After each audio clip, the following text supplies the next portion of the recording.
یو وارې نبی اکرم صلی الله علیه وسلم د مونځ ذکر وکړو او ارشاد یې وفرمایه چې څوک د مونځ حفاظت کوي نو مونځ به د دپاره د قیامت پر ورځ نور یعنې رڼا وي او د حساب پیش کېدو په وخت کې حجت یعنې دلیل وي او د خلاصي سبب وي. او څوک چې د مونځ حفاظت نه کوي د ده دپاره به د قیامت پر ورځ نه نور وي او نه به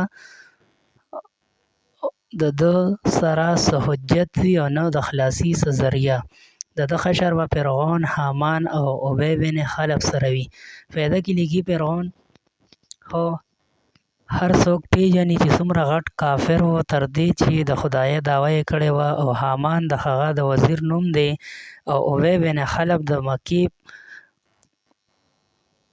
مشرکانو کې د اسلام یو ډېر سخت دشمن و. د هجرت نه وړاندې به یې نبي اکرم صلی الله علیه وسلم ته ویل چې ما یو اس ساتلی دی، په هغه ډېر څه خورم، په هغې به سورېږم، نعوذ بالله تا به قتلوم. نبي علیه الصلاة والسلام یو وارې ده ته وفرمایل چې انشاءالله زه به تا قتلوم.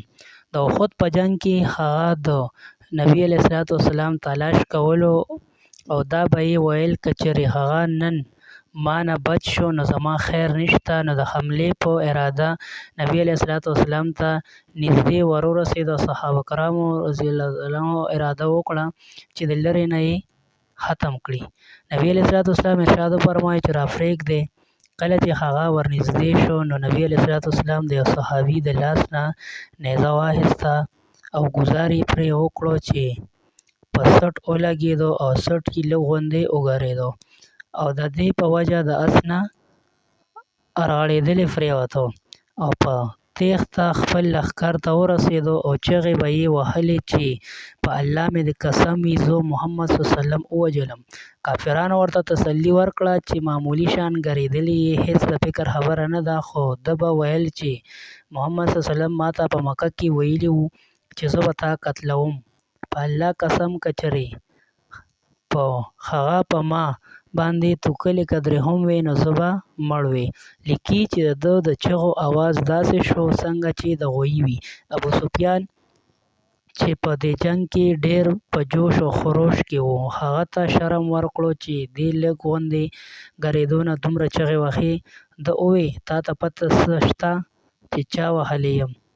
د محمد صلی الله علیه وسلم ګوزار دی. ما ته د دې نه چې څومره قدرې تکلیف کېږي په لات او عزا د دواړو مشهورو بتانو نومونه دي مې دې قسم وي که چېرې دا تکلیف په ټول حجاز والو تقسیم کړی شي نو ټول به هلاک شي. محمد صلی الله علیه وسلم ما ته په مکه کې ویلي وو چې زه به تا وژنم.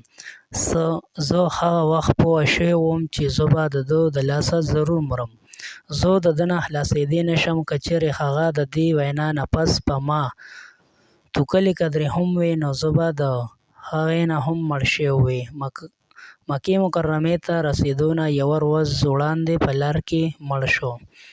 موږ مسلمانانو دپاره ډېر د غیرت او عبرت مقام دی چې یو کافر پوخ کافر او سخت دشمن ته خو د نبي علیه الصلاة والسلام د ارشاد رښتونی کېدو دومره قدرې یقین وي چې هغه ته خپل مرګ کې لږ هم شک نه و. خو موږ خلکو سره د دې چې نبي علیه الصلاة والسلام نبي منو، سره د دې چې نبي علیه الصلاة والسلام رښتونی منو، سره د دې چې نبي علیه الصلاة والسلام ارشاداتو ته یقیني وایو، سره د دې چې نبي علیه الصلاة والسلام سره د محبت دعوه کوو، سره د دې چې د نبي علیه الصلاة والسلام په امت کې د کېدو فخر کوو، په څومره ارشاداتو عمل کوو او په کومو څیزونو کې چې نبي علیه الصلاة والسلام عذاب ښودلی دی د هغې نه څومره ویریږو، څومره رفیږو.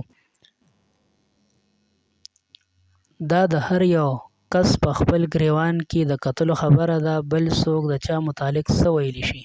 ابن حجر رحمت الله علیه په کتاب زجره کې د قارون هم د فرعون وغیره سره ذکر کړی دی او لیکلی دي چې هغوی سره د حشر کېدو